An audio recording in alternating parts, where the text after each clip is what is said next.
안녕하십니까. 오늘도 유튜브 방송을 하면서 세상과 소통하는 문찬수 목사입니다. 오늘 살펴볼 말씀의 제목은 왜 기도를 가르쳐 주실까? 라고 정해 보았습니다. 살펴볼 성경 본문은 누가복음 11장이 배경이 되겠습니다. 누가복음 11장에서 주님이 제자들에게 기도를 가르쳐 주시는 내용이 나옵니다. 주님께서 왜 제자들에게 기도를 가르쳐 주셨을까요? 그래서 우리는 이 말씀 속에 담겨진 핵심 내용을 살피면서 은혜를 나누려고 합니다. 이 세상에는 많은 종교들이 있고 나름대로 기도라는 것을 합니다. 그러나 이렇게 기도를 가르쳐 주시는 내용을 기록한 종교는 기독교밖에 없습니다. 그만큼 중요하다라는 말입니다. 왜 주님께서 제자들에게 기도를 가르쳐 주셨을까요? 예를 들어서 설명드리겠습니다. 남자들은 군대에 갑니다. 훈련소에 가면은 총 쏘는 것을 가르쳐 줍니다. 그 말은 총을 쏘아야 할 일이 있다라는 것을 알 수 있습니다. 총 쏠 일이 없는데도 총 쏘기를 가르쳐 주는 군대는 없습니다. 주님께서 제자들에게 기도를 가르쳐 주시는 것은 기도해야 할 만한 그런 환경들이 곧 있을 것이라는 것을 주님은 아시기에 기도를 해야만 통과할 수 있는 그러한 일이 있기에 주님께서 제자들에게 험한 세상을 이겨나가는 방법으로 기도를 가르쳐 주셨습니다. 근데 그 기도를 가르쳐 주신 내용에 보면은 몇 가지의 핵심들이 있습니다. 첫째, 5절에서 9절까지 내용에 보면은 강청함, 아주 간절한 절실한 마음으로 기도해야 한다라는 것을 강조하고 있는 것을 보게 됩니다. 성경에 보면은 믿음의 조상 아브라함이 소돔 고모라 성을 멸망할 것을 하나님으로부터 듣게 됩니다. 그런데 소돔 고모라 성에는 조카 롯의 가족이 살고 있습니다.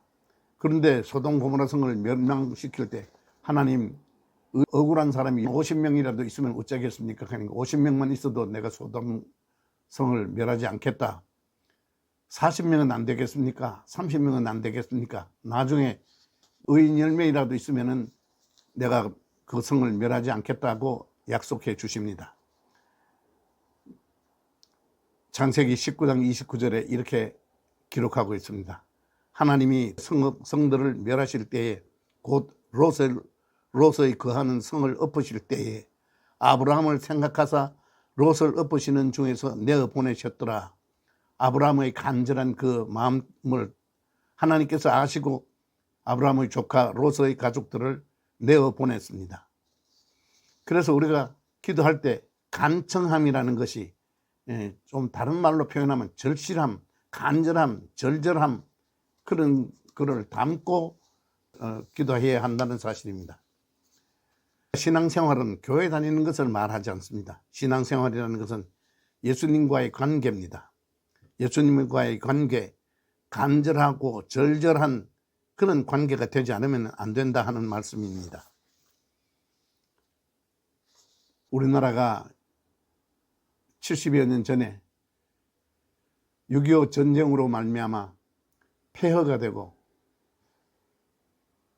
그때 한국 교회는 피난민들이 모이는 부산에서 간절함으로 하나님께 이 나라를 살려달라고 기도했고 그 기도를 들으신 하나님께서 도저히 이길 수 없는 전쟁을 이기도록 만들어 주셨습니다. 두 번째로 기도하는 자는 하나님을 신뢰하는 자세로 기도해야 한다라는 사실입니다. 창세기 15장에 보면은 하나님은 아브라함에게 자식을 주겠다고 약속하셨습니다. 하나님께서 아브라함에게 자식을 주겠다고 약속하신 그때 아브라함은 나이가 85세였습니다. 그런데 그때 아브라함은 하나님이 말씀하시지만 그 말을 믿을 수 있겠습니까? 85세의 나이에 자식을 주겠다라는 그 약속을 믿지 않았습니다. 그러나 하나님은 그 밤중에 아브라함에게 찾아가서 바깥으로 데리고 나가서 하늘의 별과 별 은하수를 보면서 저 하늘의 별과 같이 네 자식을 주겠다라고 그렇게 약속해 주십니다. 그러면서 횃불 언약, 재물을 쪼개놔 놓고 그 사이를 횃불이 통과하는 것으로 하나님은 약속을 아브라함에게 해 주셨습니다. 아브라함은 아멘 했습니다.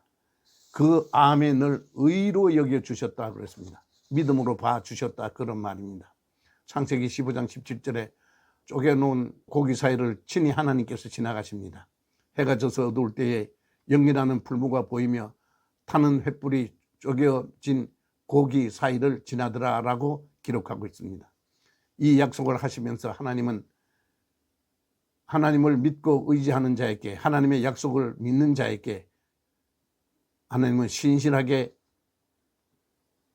응답해 주셨습니다. 아브라함이 100세의 아들을 얻게 되지요.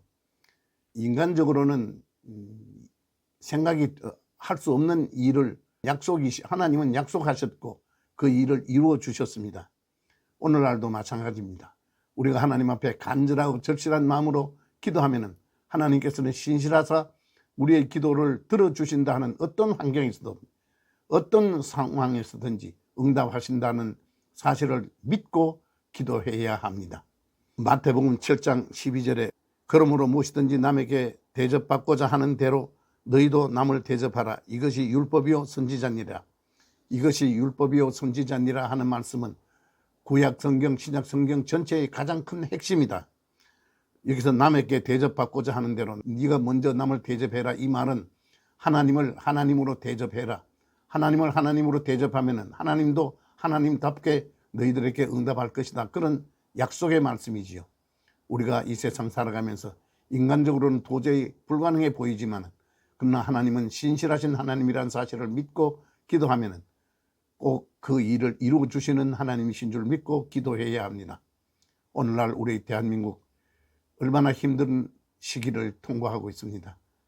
어렵고 이 힘든 시기에 6.25 피난교회에서 기도하던 성도들의 모습을 기억하시고 하나님이여 이 나라를 살려주시고 안정시켜 주십시오라는 우리가 기도 드릴 때 하나님은 우리가 상상할 수 없는 방법으로 응답해 주시고 축복해 주실 것입니다. 그래서 이 나라가 안정될 줄 믿습니다. 오늘 말씀은 여기까지 하겠습니다. 안녕히 계십시오.